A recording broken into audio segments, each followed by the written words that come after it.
الحمد لله نحمده ونستعينه ونستغفره ونؤمن به ونتوكل عليه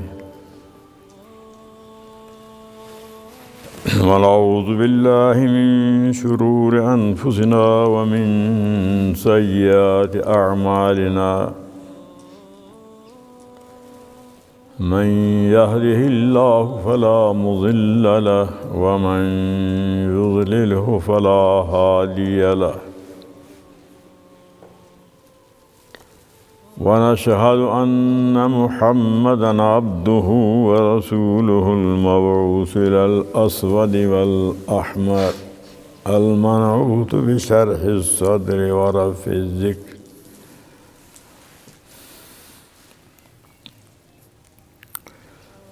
أما بعد فأعوذ بالله من الشيطان الرجيم بسم الله الرحمن الرحيم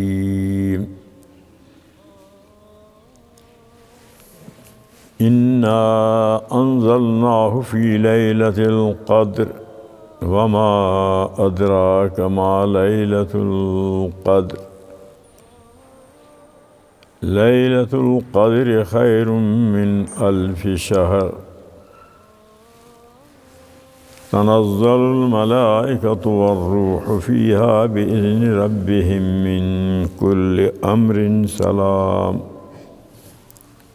هي حتى مطلع الفجر صدقت ربنا وبلغت رسلك ونحن على ذلك من الشاهدين اللهم اجعلنا من الشهداء الحق القائمين بالقسط درود شریف اللهم صل على محمد وعلى آل محمد كما صليت على إبراهيم وعلى آل إبراهيم إنك حميد مجيد اللهم بارك على محمد وعلى آل محمد كما باركت على إبراهيم وعلى آل إبراهيم إنك حميد مجيد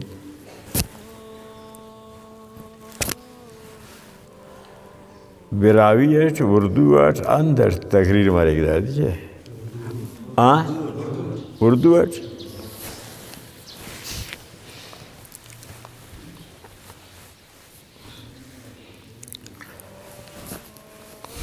حاضرین مجلس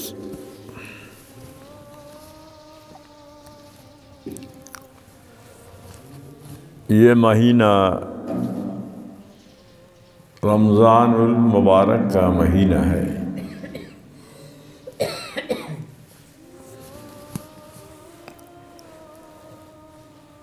اس مہینے کو اللہ تعالیٰ نے بہت بڑی فضیلت کا مقام بخشا ہے۔ سال کے 11 مہینے جنت کو اس مہینے کے لیے سنگارا جاتا ہے۔ جس طرح کہ کوئی شادی کے لیے کئی مہینے تیاری کرتے ہیں، زیب و زینت کی چیزیں بناتے ہیں، اسی طرح اللہ تعالیٰ جنت کو بھی سنگارتے ہیں رمضان شریف کے مہینے، کہ اس لیے اس مہینے میں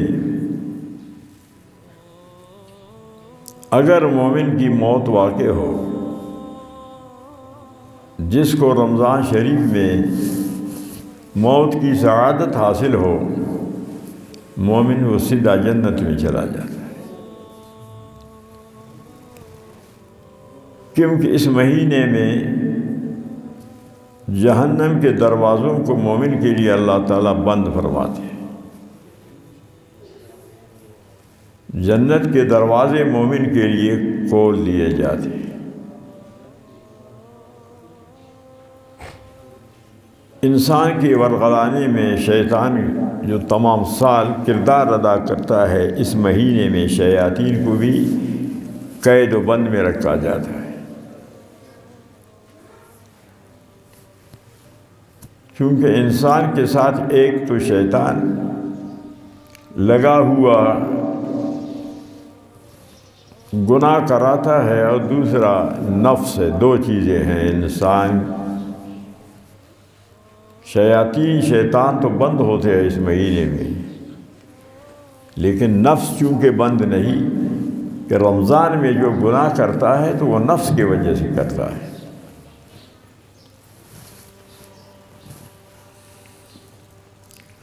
تو رمضان کو اللہ تعالیٰ نے عبادت کا مہینہ بنایا ہے.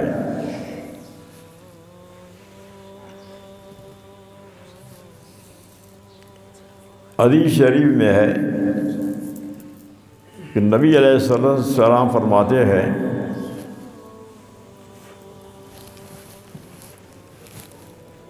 جو شخص جمعے کے دن پہلے وقت میں مسجد میں آتا ہے، اللہ تعالیٰ اس کو اتنا ثواب دیتا ہے کہ جیسے کہ ایک آدمی اونٹ خیرات کرے. تو تمام حیوانات سے اونٹ جو ہے نا یہ بڑا حیوان ہے، تو جتنا بڑا خیرات کرتا ہے اتنا ہی ثواب اس کو مل جاتا ہے. تو جمعے کے دن مسجد میں پہلے وقت میں آنے میں اتنا ثواب مل جائے گا آنے والا آدمی. باید کہ جمعے کے دن تمام اپنے کاروبار کو چھوڑ دے، یہ اس دن کو عبادت کے لیے فارغ کرے.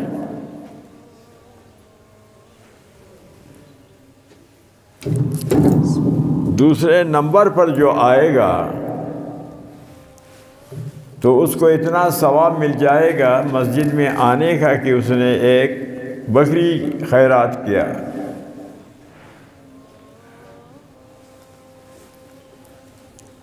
اس کے بعد جب آئے گا تیسرے نمبر پر، اس کو اتنا ثواب ملے گا کہ اس نے مرغی خیرات کیا. اور جو آخر میں آئے گا تو اس کو اتنا ثواب ملے گا کہ اس نے انڈا خیرات کیا.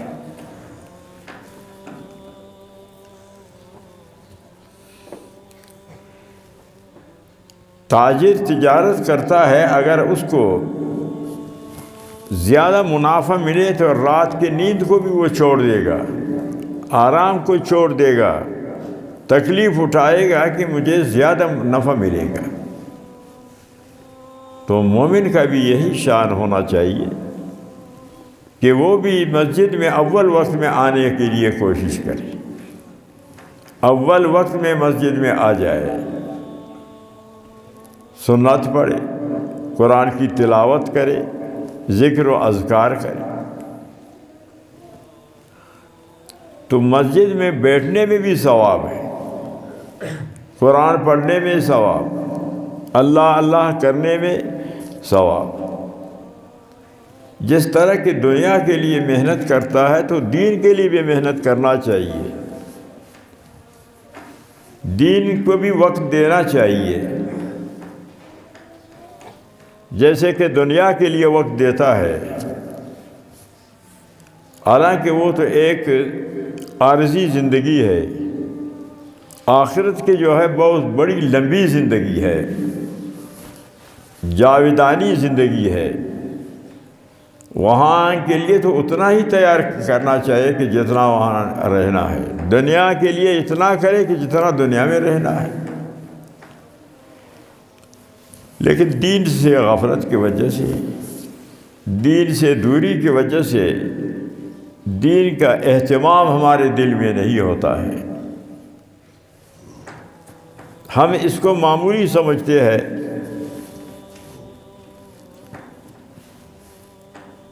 حالانکہ یہ اہم چیز تو یہی ہے. دنیا میں جتنا بھی انسان محنت کرے، ہر طرح کے اسباب کو دنیا کمانے کے لیے استعمال کرے،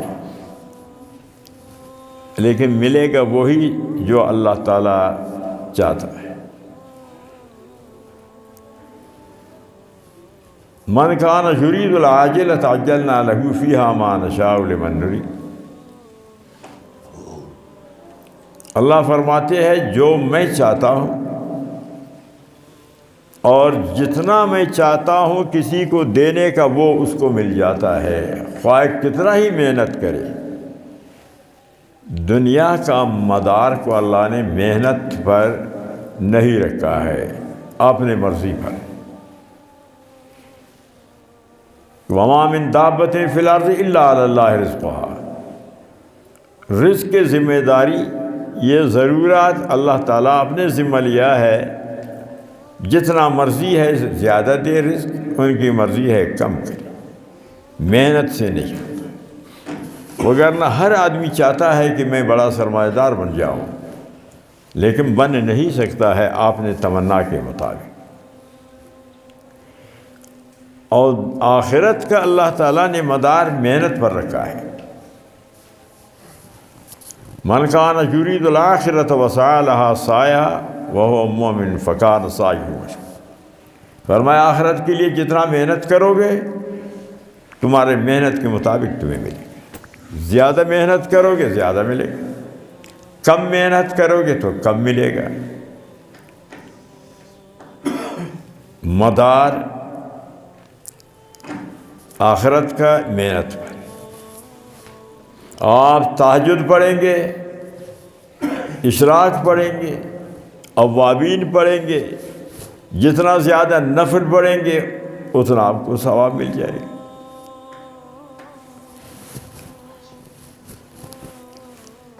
تو جس کا مدار محنت پر ہے ہم اس کو نہیں کرتے، اس کے طرف توجہ نہیں کرتے، اور جس کا مدار اللہ کی منشاء پر ہے اس کے لیے ہم محنت کر رہے ہیں۔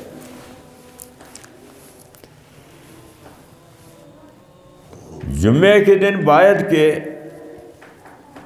آذان ہوتے ہی مسجد کو بھرنا چاہیے، بلکہ اس سے بھی پہلے۔ اللہ کا حکم ہے، فرماتے ہیں اذا نودی للصلاۃ من یوم الجمعۃ فاسعوا الی ذکر اللہ وذروا البیع۔ جب آذان ہو فاسعوا الی ذکر اللہ، تم تیاری کرو الی ذکر اللہ، نماز کے لیے جمعے۔ وذروا البیع، ہر وہ چیز چھوڑ دو کہ جو مسجد جانے کے لیے تمہارے لیے رکاوٹ بنتا ہے۔ 7 دن آپ بے شک رات و دن محنت کرے جو، لیکن جمعے کے دن مسجد میں آنے کا اہتمام۔ آذان کے بعد کاروبار ممنوع ہے، آذان کے بعد بیع و شراء سوداگری ممنوع ہے، آذان کے بعد زراعت زمینداری کام کرنا، یعنی حاصل یہ ہے کہ ہر وہ کام کہ مسجد جانے سے رکاوٹ بنے گا آذان کے بعد وہ ممنوع ہے، اس کو مت چھوڑ دو۔ سارا تمہارا تیاری مسجد کی جانب۔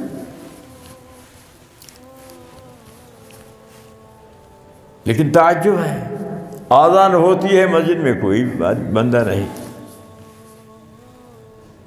اور بعض جگہ کراچی میں ایسے ہے کہ لوگ فجر کی نماز پڑھ کر کے جا کر کے مسجد میں صف اول کے اہتمام کے لیے صف اول میں بیٹھتے ہیں، پھر جگہ ہمیں صف اول میں نہیں ملی۔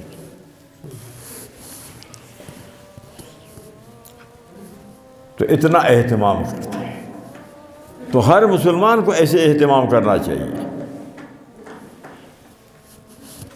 اپنے رب کو راضی کرنا چاہیے۔ اللہ تعالیٰ فرمان برداری سے بندہ کا عبادت سے راضی ہو۔ آپ ایک نوکر رکھتے ہیں، اگر وہ وقت پر آپ کا کام کو سر انجام دیتا ہے، وقت پر آتا ہے، ٹائم کے مطابق چلا جاتا ہے، آپ کے نے جو ذمہ داری اس کے لگایا ہے اس کو سر انجام دیتا ہے، تو آپ خوش ہوتے ہیں۔ تو اسی طرح رب العالمین بھی جب کہ بندہ اللہ کا فرمان بردار بنتا ہے اور اپنا وقت اللہ کے لیے دے دیتا ہے، اللہ سے راضی ہوتا ہے، تو اللہ تعالیٰ آپ حضرات کو توفیق عطا فرمائے کہ آئندہ جب آذان ہو تو فوراً مسجد کو بھرنا چاہیے، کہ مسجد میں کچھ دین کی باتیں آپ سنیں گے، خطیب صاحب، امام صاحب آپ کو دین کا باتیں بتا دے گا، اور امام کا، خطیب کا مقصد بھی دین بتانا ہے، آپ حضرات کو دین پر عمل کرنا ہے۔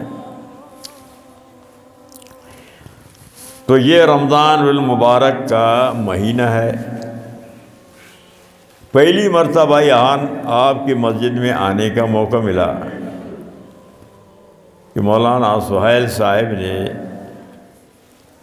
جمعے کے لیے دعوت دیا،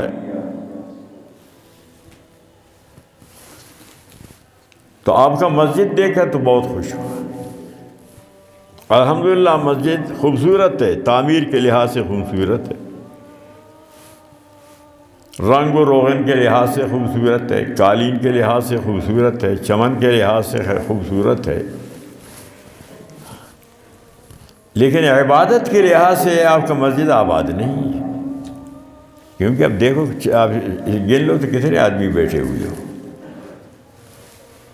حالانکہ مسجد کی آبادی عبادت سے ہے،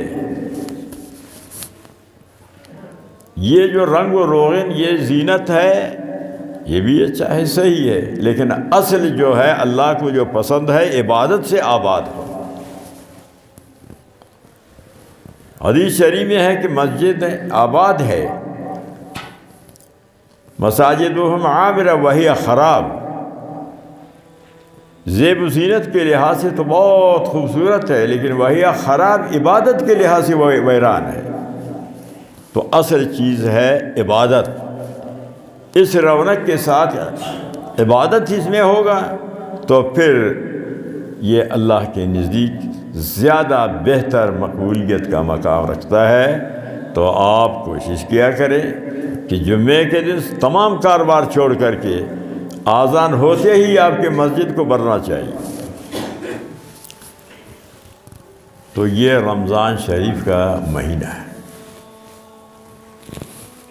رمضان شریف کے مہینے میں اللہ تعالیٰ نے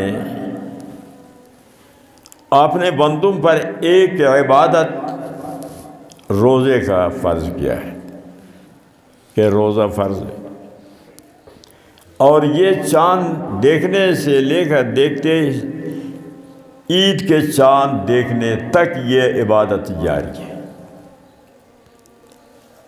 روزہ کا، بغیر کسی شدید مجبوری کے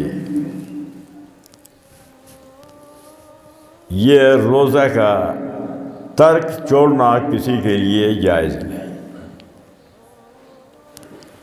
بغیر عذر کے اگر ایک روزہ چھوڑ دے گا پھر پورا زندگی روزہ رکھا کرے تب بھی اس ایک دن کی روزہ کے، رمضان شریف کے روزہ کے ثواب کے برابر نہیں ہو سکتا۔ تو اس لیے کوشش کرنا چاہیے کہ کوئی روزہ بھی نہ چھوٹے۔ الحمدللہ مسلمان روزے کو نہیں چھوڑتے بغیر عذر کے، بیماری وغیرہ، مجبوری اور چیزیں۔ تو اس مہینے میں ایک عبادت روزہ ہے، اور دوسری عبادت اس میں تراویح ہے کہ 20 رکعت تراویح ہر رات کو، اور تیسری عبادت اس میں قرآن کریم کا ختم سننے کا ہے کہ رمضان شریف میں ایک مرتبہ قرآن کا ختم کرنا یہ سنت ہے۔ ایک سنت تراویح ہے اور دوسری سنت قرآن کریم کا تراویح میں ختم۔ تراویح تو وہ عید کے رات کے چاند دیکھنے تک ہے، اور تراویح قرآن کو تراویح میں پڑھنا یہ بھی سنت ہے، خواہ پورے رمضان میں اس کو پڑھے یا رمضان کے کچھ دن کچھ حصہ میں پڑھے، لیکن سنت ہے، سنت مؤکدہ ہے، اگر اس کو ترک کرے گا، چھوڑ دے گا تو گناہ گار ہو۔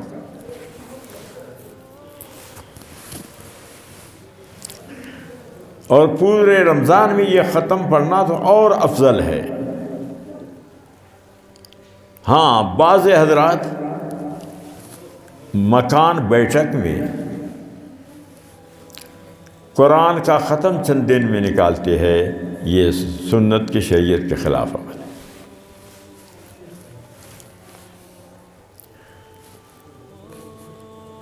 کہ اپنے آسانی کے لیے یہ بھی شرعی سنت کے خلاف، یا بعض جگہ ایسے ہیں کہ 2-3 طبقہ مسجد ہیں، ہر طبقہ میں ایک حافظ تراویح پڑھاتا ہے، یہ بھی سنت کے خلاف ہے، یہ بھی شریعت کے خلاف ہے، یہ بھی عمل صحیح نہیں۔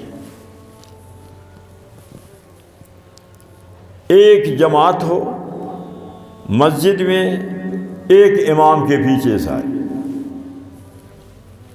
حضرت عمر رضی اللہ تعالیٰ عنہ اپنے خلافت میں مسجد میں جب تشریف لایا، دیکھا کہ کچھ آدمی جماعت کے ساتھ پڑھ رہے ہیں، کسی امام کے ساتھ 2 آدمی ہیں، کسی کے ساتھ زیادہ ہے، کسی کے ساتھ کم ہے، ایک ہی مسجد نبوی میں مختلف جگہوں پر، اور بعض تنہا پڑھتے ہیں۔ فاروق اعظم رضی اللہ تعالیٰ عنہ نے ابی بن کعب رضی اللہ تعالیٰ عنہ کو مقرر کیا کہ آپ امام ہیں، کہ آپ سب سے زیادہ قاری تھے، اور سب کو حکم دیا کہ ایک ہی امام کے پیچھے بس پڑھو۔ یہ جو متفرق مختلف جگہوں میں پڑھتے ہو، یہ صحیح نہیں۔ تو چند دن کے بعد پھر تشریف لایا،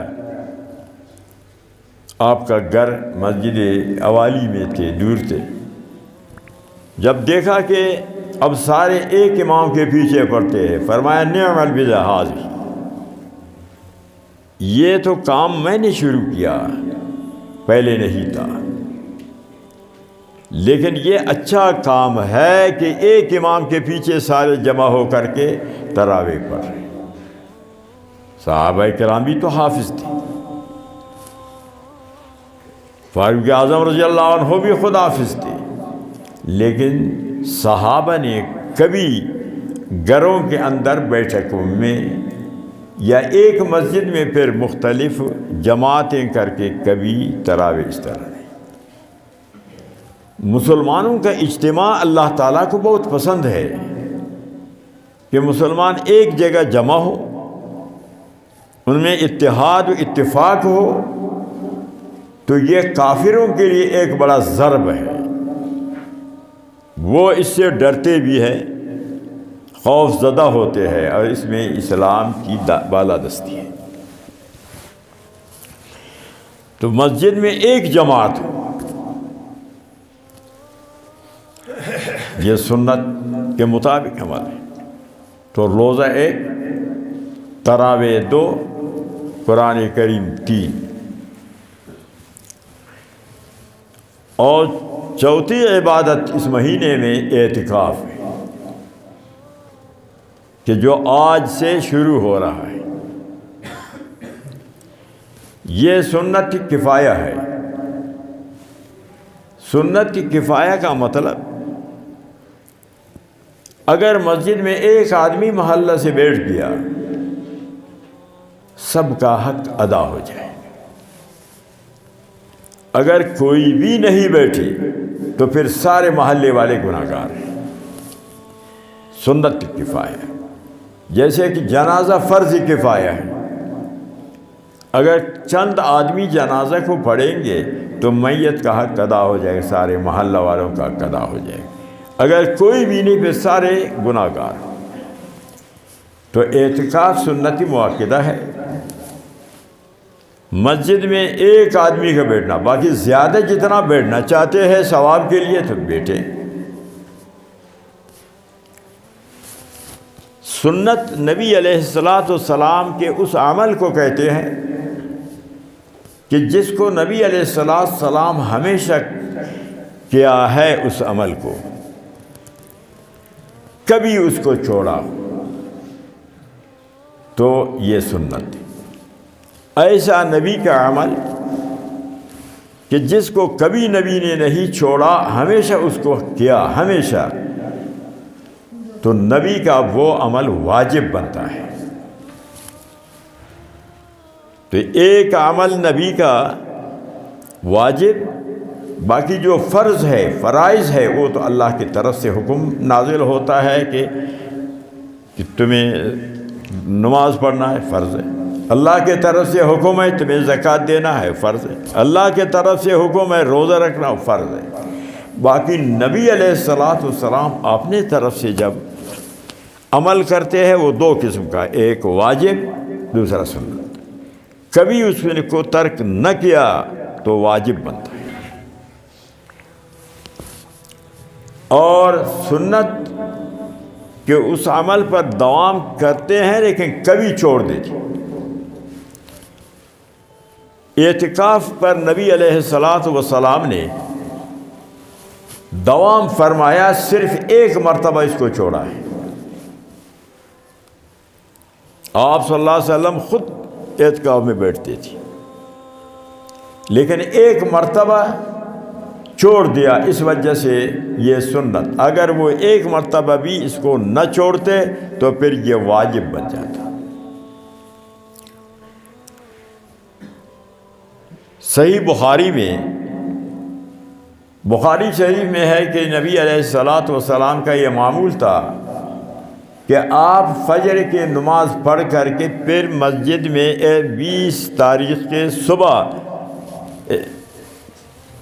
فجر کے بعد اعتکاف میں بیٹھتے تھے۔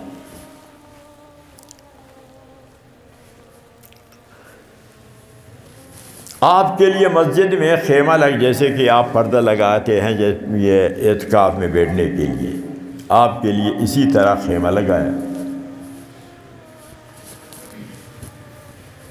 اس خیمہ کو دیکھ کر کے حضرت زینب امہات المومنین، ام المومنین، اپنا خیمہ لگایا۔ حضرت حفصہ اپنا خیمہ لگایا، عائشہ صدیقہ اپنا خیمہ لگایا اعتکاف میں بیٹھنے کے لیے۔ نبی علیہ السلام جب تشریف لائے، فرمایا کہ ما هذه الاخبیاء، یہ خیمے بہت نظر آ رہے ہیں، کس لیے ہے؟ جواب ملا کہ یہ ازواج مطہرات نے اعتکاف میں بیٹھنے کے لیے خیمے لگائے۔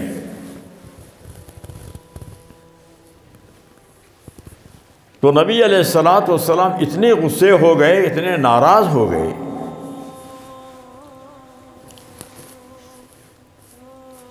فرمائے انزعوہن فلا اراہ،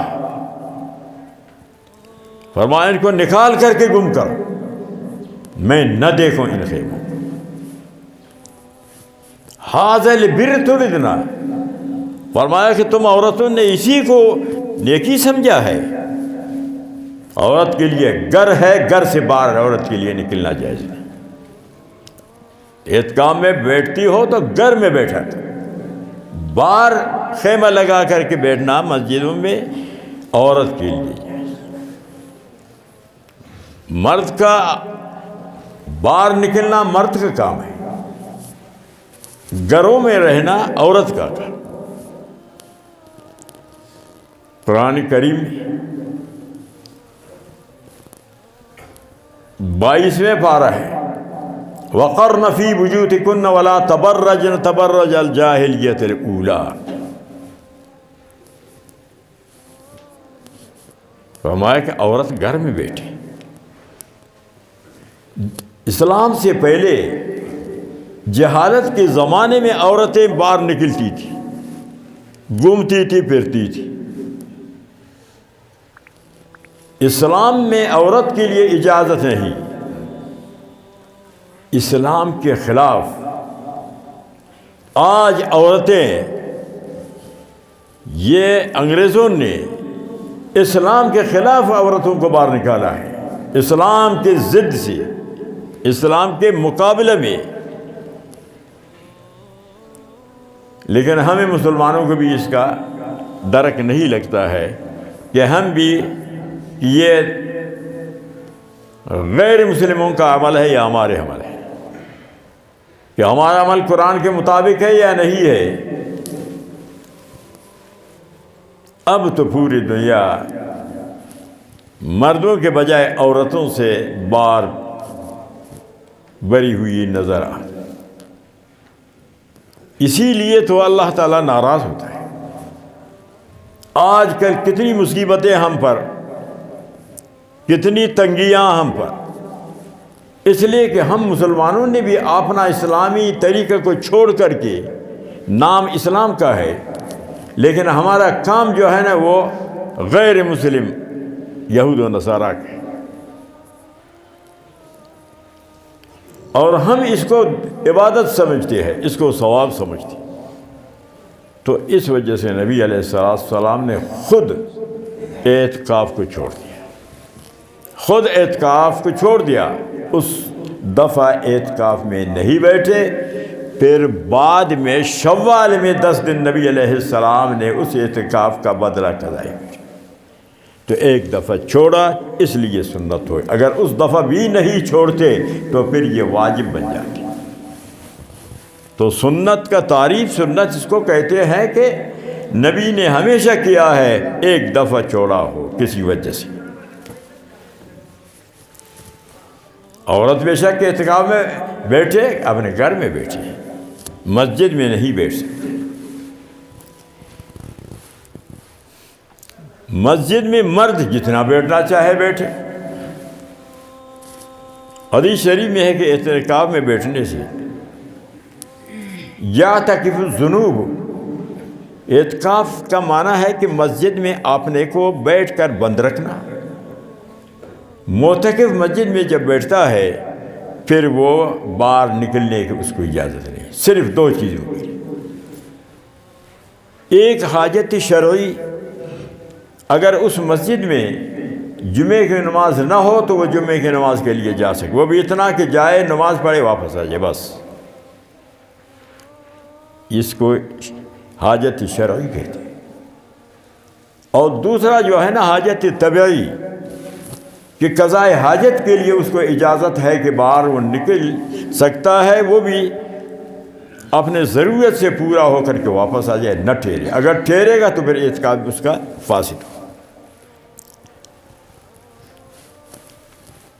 ایک اعتکاف ہے وجوب کا، کہ جب کوئی نظر مانے کہ میرا یہ کام ہو گیا میں اعتکاف میں بیٹھ جاؤں گا تو وہ واجب ہوتا ہے اس پر۔ دوسرا سنت ہے کہ جو عشرہ آخر میں رمضان شریف کا کہ اعتکاف میں مسجد میں بیٹھتے ہیں، جو آج سے شروع ہو رہا ہے۔ اور تیسرا اعتکاف مستحب ہے، جب بھی بیٹھنا چاہیے۔ اور اعتکاف کے لیے یہ شرط بھی ہے کہ جب اعتکاف میں بیٹھنے کے لیے آئے گا تو نیت کرے کہ میں اعتکاف میں بیٹھتا ہوں، اور اعتکاف کا فرض کہ روزے کے ساتھ، کہ بغیر روزے کے اعتکاف میں نہیں بیٹھ سکتا ہے۔ وہ آدمی اعتکاف میں بیٹھے گا کہ روزہ بھی رکھے، اگر معذور ہے رکھ نہیں سکتا تو اعتکاف میں بھی نہیں بیٹھ سکتا، یہ سنت پر ادا نہیں ہوگا۔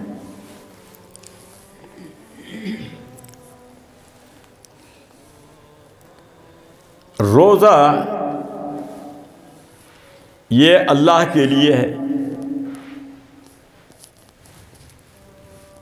روزہ اللہ کے لیے، روزے دار یہ اللہ کا مہمان ہے۔ جو مہمان ہوگا تو میزبان کے گھر میں بیٹھتا ہے، تو بیت اللہ مسجد یہ اللہ کا گھر ہے، وہ اللہ کا مہمان ہے، تو یہ اس کے بیٹھنے کے لیے۔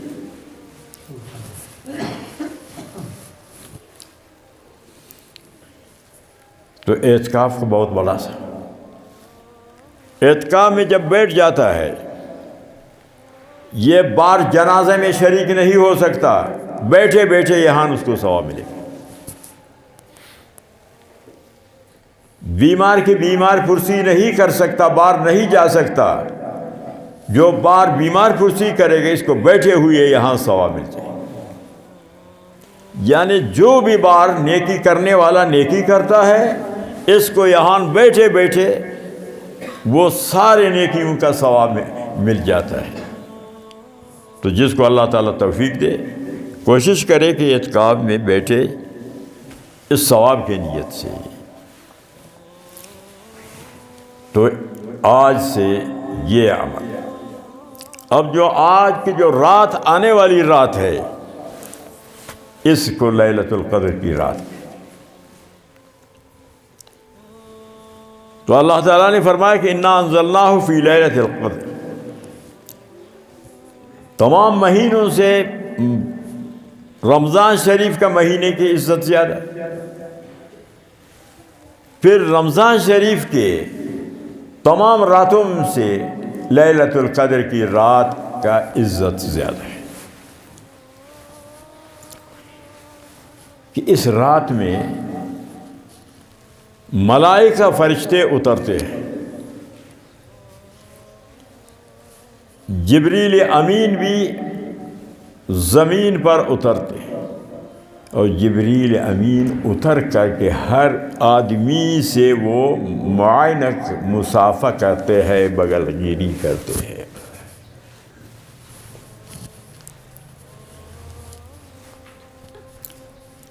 اب اس کی علامت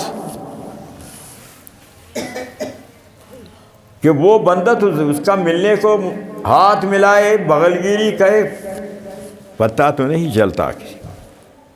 اب آپ کے کندھوں پر کرامن کاتبین بیٹھے ہوئے اعمال کو لکھ رہے ہیں، آپ کو کہاں محسوس ہوتا ہے کہ یہاں فرشتہ بیٹھا ہوا؟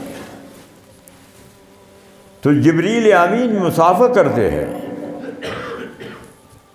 اس کی علامت یہ ہے کہ جب جبریل امین مصافحہ کرے گا، لیکن وہ بھی ہر ایک سے تو مصافحہ کرے، لیکن ہر ایک کو پتہ نہیں چلتا ہے کہ جب کہ وہ پورا توجہ اللہ کی طرف ہو، تمام خیالات کو دنیا سے کاٹ کر، پھر یہ ہے کہ اس وقت اس کے بدن کے بال ایسے اٹھ جاتے ہیں، ایک پھر اس کی دل میں رقت، نرمی پیدا ہو جاتی ہے، بے اختیار اس کے آنکھوں سے آنسو بہتے ہیں۔ یہ علامت ہے کہ جبریل امین نے مصافحہ کیا ہے۔ یہ اس وقت محسوس ہوگا کہ پورا توجہ اللہ کی طرف،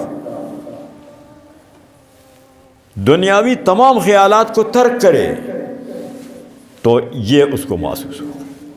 اللہ کے نیک بندے، عبادت کرنے والے اخلاص سے، ان کو یہ محسوس۔ تو لیلۃ القدر میں، لیلۃ القدر کا زیادہ عزت دوسری راتوں سے، اور پھر لیلۃ القدر میں اللہ تعالیٰ نے آسمانی کتابوں کو نازل فرمایا ہے۔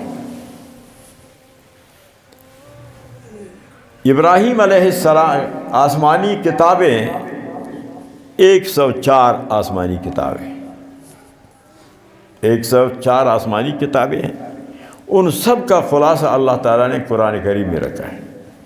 قرآن کریم کا خلاصہ اللہ تعالیٰ نے حوامیم سورتوں میں رکھا ہے، ان کا خلاصہ اللہ نے سورہ فاتحہ میں، سورہ فاتحہ کا خلاصہ اللہ تعالیٰ نے بسم اللہ الرحمن الرحیم میں رکھا ہے، بسم اللہ کا خلاصہ اللہ تعالیٰ نے بسم اللہ کے با کے نقطہ میں رکھا ہے۔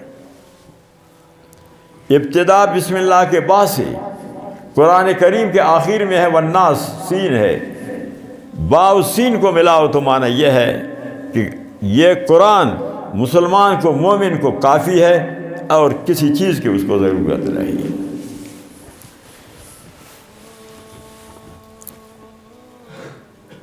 دس صحیفے ابراہیم علیہ السلام پر اللہ نے نازل کیا ہے، 10 آدم علیہ السلام پر، 20 30 ادریس علیہ السلام پر، 50 اور 50 فیس علیہ السلام پر 100.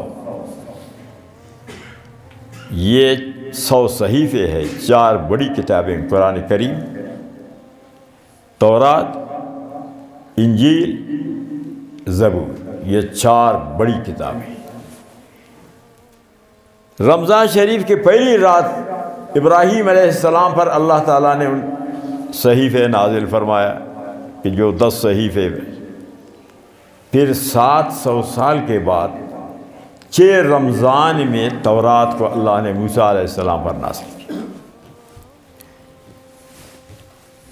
اس کے بعد 500 سال کے بعد 12 رمضان کو داؤد علیہ السلام پر اللہ تعالیٰ نے زبور کو نازل کیا. 620 سال کے بعد عیسیٰ علیہ السلام پر اللہ تعالیٰ نے 18 رمضان کو انجیل کو نازل کیا. اور 600 سال بعد عیسیٰ علیہ السلام کے نبی کریم سرکار دو عالم خاتم النبیین صلی اللہ علیہ وسلم پر قرآن مجید کو نازل کیا. لیلۃ القدر کی رات. لیلۃ القدر کی رات کو لیلۃ القدر کیوں کہتے ہیں؟ قدر کا ایک معنی ہے عزت کا، شرف کا، کہ اس رات میں جو عبادت ہے اس کا باقی راتوں سے عزت زیادہ ہے، اور اس رات میں عبادت کرنے والے کا دوسرے راتوں کے عبادت کرنے والے سے عزت زیادہ ہے. اس لیے اس رات کو لیلۃ القدر کی رات کی یہ قدر عزت والی رات ہے. تو کوشش کرنا چاہیے کہ یہ جو طاق راتیں ہیں کہ آج رات سے شروع ہوں گے لیلۃ القدر کے، کہ یہ آپ سے نہ چھوٹے کہ آپ تمام رات اس میں آپ نفل پڑھیں، قرآن پڑھیں، تسبیح پڑھیں، ذکر و اذکار سے یہ رات ساری رات کو زندہ رکھے. ایک رات ہے، کون سی بڑی بات ہے. ایک وجہ. دوسری وجہ کہ یہ اس رات کو قدر اسی لیے لیلۃ القدر کہتے ہیں کہ اللہ تعالیٰ پورے سال کا فیصلہ اسی رات میں فرماتے ہیں کہ اس سال کتنی بارش ہوگی، آبادی ہوگی یا قحط سالی. یہ فیصلہ بھی اسی رات میں ہو. کتنا رزق ملے گا، رزق کی تنگی ہوگی یا رزق کی کشادگی ہوگی، اس کا فیصلہ بھی اسی رات میں ہوگا. لیلۃ القدر. تو اس رات میں رزق کی کشادگی طلب کرنا چاہیے. اسی رات میں بارش طلب کرنا چاہیے. اللہ کے خزانے میں کسی چیز کی کمی نہیں ہے. آپ اسی رات میں آسانی طلب کریں کہ مہنگائی ہے، فلانا ہے. یہ مہنگائی کو کم کرنا، بڑھانا کسی کے بس میں نہیں. خصوصاً علماء یہ بات نہ کریں کہ مہنگائی ہے. یہ فیصلے اللہ کی طرف سے. صحابہ نے نبی علیہ الصلوۃ والسلام سے عرض کیا کہ آپ نرخ مقرر کریں، تو آپ صلی اللہ علیہ وسلم نے فرمایا اللہ المساعر، میں نرخ مقرر نہیں کروں گا. یہ اللہ کی طرف سے ہے. چیزیں زیادہ ہوں گے آسان ہے، کم ہوں گے بارش ہو، سبزی زیادہ ہو، پیداوار زیادہ ہو، تجارت میں اللہ برکت کرے، چیزیں زیادہ ہو تو آسان ہے. اگر چیزیں کم ہے، ہاں آپ نے جیب سے کوئی دے تو اور بات ہے، باقی مہنگائی کو کوئی، خصوصاً میں علماء سے کہتا رہتا ہوں کہ آپ مہنگائی کی بات نہ کریں. آپ تو عالم ہے. مہنگائی کا فیصلہ اللہ کی طرف سے ہے، کسی انسان کے اختیار میں نہیں ہے. نہ کوئی حکومت مہنگائی کر سکتی ہے، نہ کوئی مہنگائی کو ختم کر سکتی ہے۔ یہ سارے فیصلے اللہ کے۔ ہمیں تو اسلام کی بات کرنا چاہیے، علماء کو تو شریعت کی بات کرنا چاہیے۔ علماء کے لیے یہ زیب نہیں دیتا ہے کہ وہ مہنگائی کے لیے ڈانڈورا پیٹے۔ آپ شریعت کی بات کر، اسلام کی بات کر، دین کی بات کر، مذہب کی بات کر۔ عالم کا تو یہ شان ہے۔ رزق کا ذمہ اللہ نے اٹھایا، وما من دابۃ فی الارض الا علی اللہ رزقها۔ اللہ فرماتے ہیں رازق تو میں ہوں، یہ میرا ذمہ ہے۔ چیونٹی ہے، اس کے کون سے نوکری ہے؟ سانپ ہے، اس کے کون سے زراعت ہے؟ درندے پرندے ہیں، ان کے کون سی ملازمت ہے؟ تو بھی تو رزق آتے ہیں، اللہ کی مخلوق ہے، اللہ نے پیدا کیا ہے، اس کو رزق دیا ہے۔ چمٹی کو اللہ تعالیٰ نے پیدا کیا، اس کو رزق دیتا ہے۔ آپ عظیم انسان کو پیدا کرے، پھر بھوک سے آپ کو مارے گا اللہ؟ قطع نہیں ہوگا۔ آپ کا ذمہ ہے اللہ کو راضی کرنا، عبادت کرنا۔ رزق کا ذمہ اللہ کا ہے، وہ دیتا۔ تو یہ فیصلہ بھی اسی رات میں ہوگا۔ تو رزق وسعت کی اللہ سے دعا کرو۔ اللہ فرماتے ہیں حل من مسترزق فارزقہ، ہے مجھ سے کوئی رزق طلب کرنے والا، میں اس کو رزق دوں۔ حل من مبتلا فعافیہ، تم مریض ہو، مجھ سے طلب کرو کہ میں تمہیں عافیت دیتا ہوں، تندرستی دیتا ہوں۔ حل من مستغفر فاغفر لہ، تم لوگوں نے گناہ کیا ہے، استغفار طلب کرو، میں رب تمہیں بخش دوں گا۔ یہ رات اسی کے لیے۔ کتنے آدمی مریں گے یہ بھی فیصلہ اسی رات میں، کتنے بچے پیدا ہوں گے یہ فیصلہ بھی اسی رات میں ہوگا۔ تو یہ اہمیت والی رات ہے جو آج کے رات سے شروع ہونے والے ہیں۔ ہر چیز جس کو اولاد نہیں ہے اسی رات میں اولاد طلب کرے اللہ تعالیٰ سے۔ اللہ کے ہاں کیا کمی ہے؟ معذور ہے، بیمار ہے، شفا صحت طلب کرے اللہ تعالیٰ سے۔ تو اس رات کو غنیمت سمجھو کہ آج شروع ہونے والی۔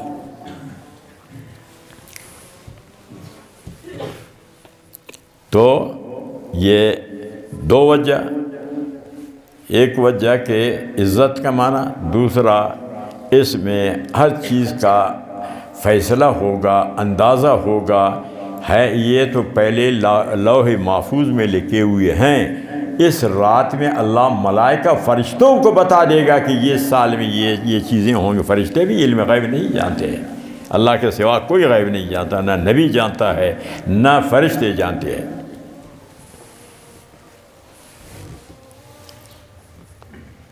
تیسری وجہ کہ لیلۃ القدر کا نام کس کو لیلۃ القدر کیوں کہتے ہیں؟ قدر کا تیسرا معنی ہے تنگی کا۔ اب یہ مسجد ہے، اگر اس کے 500 کی مسجد ہے کہ اس میں 500 آ جاتی ہے، 1000 ہو گیا تو پھر یہ مسجد تنگ آ جاتی۔ تو ملائکہ اتنے کثرت سے اتریں گے کہ زمین تنگ ہوگی۔ ملائکہ تو بہت بے شمار ہے، زمین ان کے آنے سے تنگ ہو جاتی ہے۔ اسی لیے اس رات کو لیلۃ القدر کی رات۔ آپ کا ٹیم بھی میرا خیال ہے 2 کا ہے، ٹیم ہو گیا ہے آپ کا۔ موضوع تو بہت لمبا موضوع ہے، سارے بیان ابھی نہیں کہ پھر آپ تنگ ہوں گے۔ ویسے تو یہ ہے کہ آپ کو تنگ بھی نہ ہونا چاہیے، کیونکہ رمضان شریف ہے، کھانے پینے افطار میں تو بہت ٹائم ہے۔ اگر کچھ وقت ادھر مسجد میں آپ کو گزرے گا تو ہاں ہو سکتا ہے کہ کوئی کاروبار، تجارت، دکانوں کا فکر ہو تو یہ بھی ہو سکتا ہے۔ بہرحال زیادہ وقت آپ کا پھر میں بھی نہیں لوں گا۔ تو قدر تنگی کا۔ اب یہ ملائکہ فرشتہ کیوں آتے ہیں یہ بھی آپ کو تو 3 معنی ہو گئے قدر کے، شرف و عزت کا معنی 1، اور ہر چیز کا اندازہ حساب ہوگا اسی رات میں 2، نمبر 3 کہ ملائکہ فرشتوں کے وجہ سے تنگی ہوگی زمین پر کہ کثرت سے اتریں گے۔ یہ 3 وجہ سے یہ نام رکھا گیا لیلۃ القدر کا۔ ملائکہ فرشتے کیوں آتے ہیں؟ ان کا وجہ یہ تو میں تو تقریر کر کے چلا جاتا ہوں، پھر آپ کے لیے تو کوئی مصیبت تو نہیں بنے گی کہ پھر بعد میں کہ کیسے ایک ملا کو آ کر بٹھایا ہے، سارا ہمارا وقت ضائع کر لیا ہے، پھر سمجھا نا، پھر آپ کو نہ پیٹے، کیونکہ اعتراض کرنے میں تو ملا پر بہت اعتراض کرتے ہیں، لیکن ان اعتراضات کے بجائے اگر وہ ذرا کچھ رمضان شریف کا مہینہ ہے، ہمدردی کا مہینہ ہے، یہ ہمارا امام ہے، پتہ نہ اس کے گھر میں کھانے پینے کے لیے چیزیں ہیں نہیں، عید کے لیے پتہ نہ اس کو کپڑا ہے نہیں ہے، یہ فکر کرنا چاہیے امام کا، سمجھا نا۔ تو اس مہینے میں خوب اپنے جیب میں سمجھا نا ہاتھ ڈال کر کے امام کی خدمت کرو، مؤذن کی خدمت کرو، حافظ صاحبان جو حفظ قرآن پڑھتے ہیں سنتے ہیں ان کی بھی خدمت کرو، سمجھا نا۔ نبی علیہ السلام فرماتے شہر المواسات، یہ تو ہمدردی کا مہینہ ہے، یہ نہیں ہے کہ آپ کھائیں، سمجھا آپ کے پڑوس میں،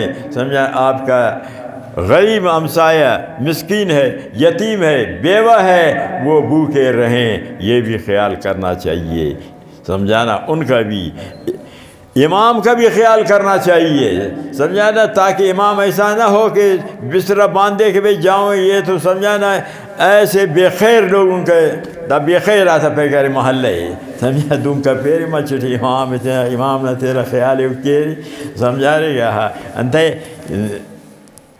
ہندوستانی پنجابی یہ تو بہت خیال کرتے ہیں، لیکن نانا براوی ہو ماشاء اللہ، وہ تینا وراٹ ہے، منہ دیکھ کر دروازے بند کے پکوڑا سکنے کہ امام لنگر خاچانی یا سیر خاچانی، نہ اول امام یہ لوگ کہہ رہی۔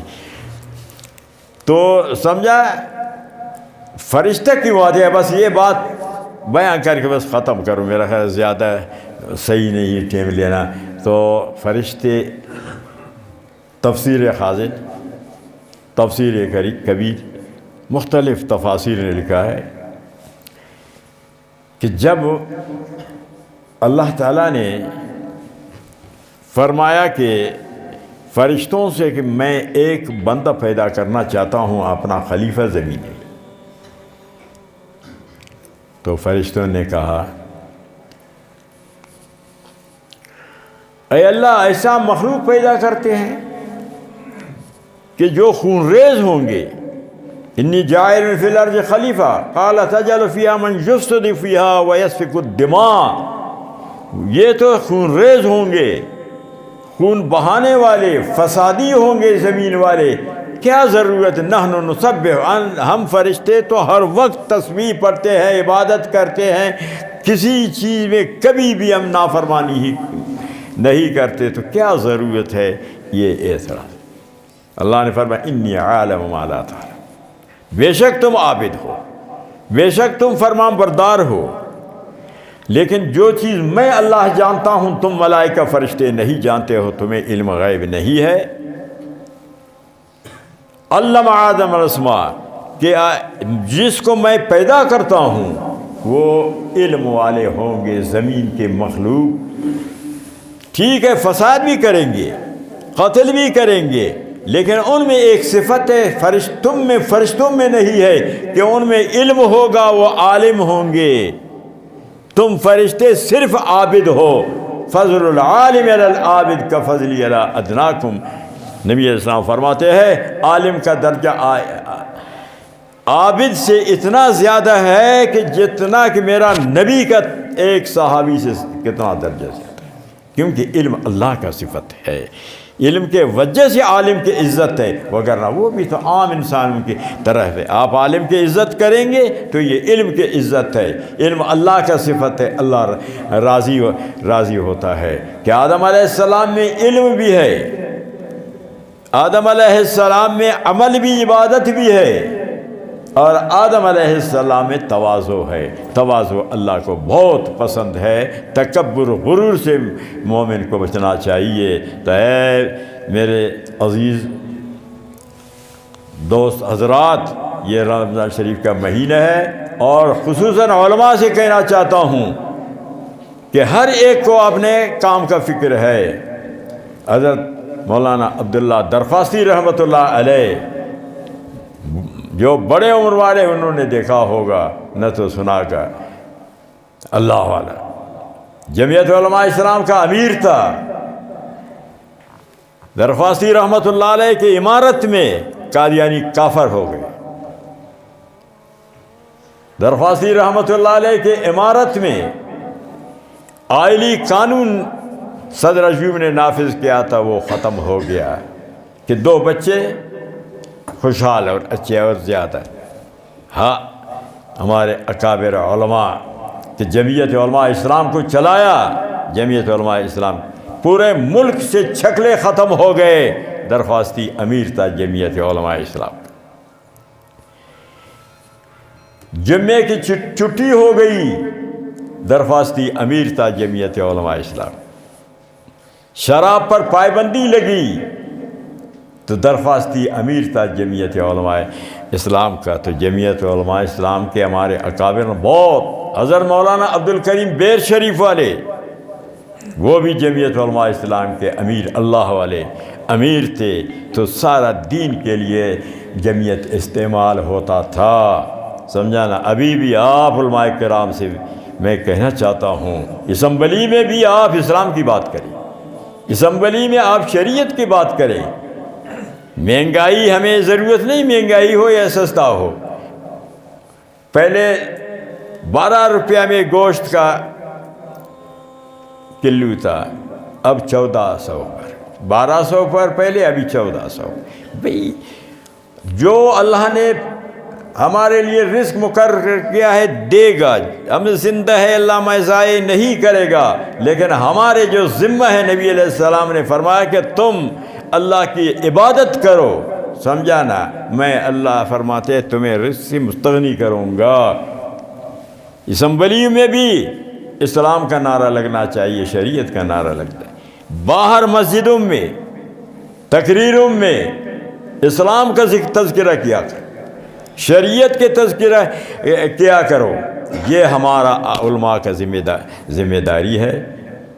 تو اللہ تعالیٰ ہمیں اور آپ سب کو توفیق دے عبادت کرنے کا، رمضان کے احترام کرنے کا، قرآن کریم کے ختم سننے سنانے کا، لیلۃ القدر کی عزت اور لیلۃ القدر کی عبادت، اور مساکین سے ہمدردی، یتیموں سے ہمدردی، مدارس سے ہمدردی. اور آپ نے امام کو خوشحال رکھو، امام کو خوشحال رکھو، سمجھانا. وآخر دعوانا الحمدللہ رب العالمین.